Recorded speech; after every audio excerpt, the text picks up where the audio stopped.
NEET হয়েছে আর এনটিএর নামে কোর্টে কেস হয়নি, এটা কখনো শুনেছো? না, এটা কখনোই হয় না। নিট হয়, নিটের পরে এনটিএর নামে কোর্টে কেস হয়। গত বছর সুপ্রিম কোর্টে হয়েছিল, এবছর হলো মধ্যপ্রদেশের হাইকোর্টে। হিয়ারিং এর পর হিয়ারিং ডেট তো চলেই আসছে। আগে ছিল 5 তারিখে, 5 তারিখ থেকে পিছিয়ে করে দিল কত তারিখে, 16 তারিখে। এই যে আবার এনটিএ বলেছে 14 তারিখে রেজাল্ট আউট। তাহলে কি আমাদের 14 তারিখে নিটের রেজাল্ট দেবে? কবে দেবে নিটের রেজাল্ট? একটা ডাটা অ্যানালাইসিস করে তোমাদেরকে বলার চেষ্টা করবো কবে দেবে নিটের রেজাল্ট, 14 তারিখে আগে না 14 তারিখে পরে। হ্যালো এভরিওয়ান, ওয়েলকাম টু আইনিট গুরু। আমি তোমাদের প্রিন্সের। আজকে আমরা ডিটেলসে ডাটা অ্যানালাইসিস করে জানবো যে নিটের রেজাল্ট কবে দেবে। দেখো, নিট 2022 সালে যে ওএমআর যখন রিলিজ করেছিল সেটা ছিল 31শে আগস্ট। তারপরে যে অ্যান্সার কি চ্যালেঞ্জের যে ডেটটা ছিল সেটা হলো 2 সেপ্টেম্বর ছিল। রেজাল্টটা কবে দিয়েছিল 2022 সালে? 7 সেপ্টেম্বর। এবার চলে আসো 2023 সালে। 2023 সালে দেখো ওএমআর যে সিটটা রিলিজ করেছিল সেই রিলিজটা কত ছিল? 4 জুন। এবার অ্যান্সার কি চ্যালেঞ্জে লাস্ট ডেট কবে ছিল? 6 জুন। আর রেজাল্টটা দিল কবে? 13 জুন। 2024 সালে ওএমআর সিটটা কবে দিল? 29শে মেতে দিল। লাস্ট ডেট কবে ছিল? 1 জুন।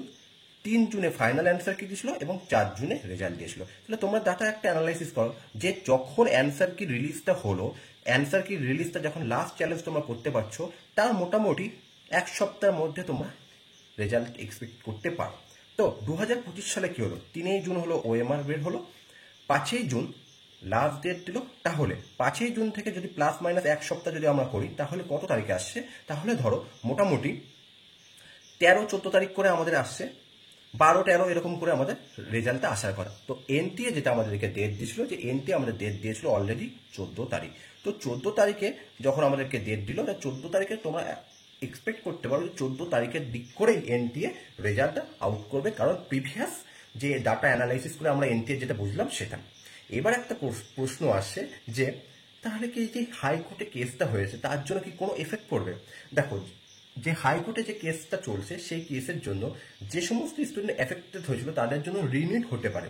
তো এনটিএ এটা করতে পারে যে এনটিএ রেজাল্টটা আগে বের করে দিল এবং ওই সমস্ত ক্যান্ডিডেটদের রিনিট করে আবার একটা পার্সেন্টেজ হিসেবে একটা রেজাল্ট বের করে দিল। এটা এনটিএ করার চান্স আছে। এনটিএ কি করবে এনটিএ নিজেই জানে না। তো এনটিএ নিজের মনের মতো করে যা ইচ্ছা তাই করতে পারে। তো আশা করা যায় 14 তারিখের আগেই তোমাদের রেজাল্টটা বের হয়ে যাবে। তো 14 তারিখ ধরেই তোমার রেজাল্টটা ধরেই চলো যে 14 তারিখে রেজাল্ট বের হবে, কারণ তোমাদেরকে আমি দেখালাম যে প্রিভিয়াস ইয়ারে এনটিএ কেমন বিহেভটা করেছে এবং পরীক্ষার রেজাল্টটা পরেও দিতে পারে। এনটিএর কোনো ভরসা নেই, বারবার বলছি এনটিএর কোনো ভরসা নেই।